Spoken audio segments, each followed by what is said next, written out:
di Kabupaten Luwu Timur. Kami berharap bahwa kegiatan ini menjadi hak prioritas pemerintah, baik pemerintah daerah, pemerintah Habiskan airnya. Habiskan airnya. kewenangan adalah pemerintah provinsi Sulawesi.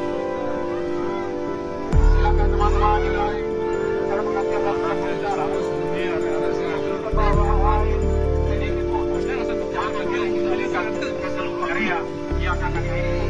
Baik dari kampung, baik akan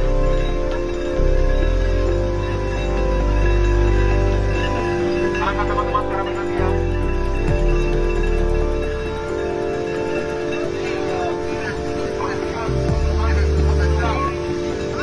Tidak ada kegiatan salinan air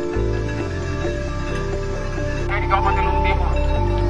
Kami berharap bahwa kegiatan ini menjadi hak prioritas pemerintah, baik pemerintah daerah, pemerintah Habiskan airnya. pemerintah Habiskan airnya. kewenangan adalah pemerintah provinsi Sulawesi. Silakan teman-teman di lain cara mengatur laporan secara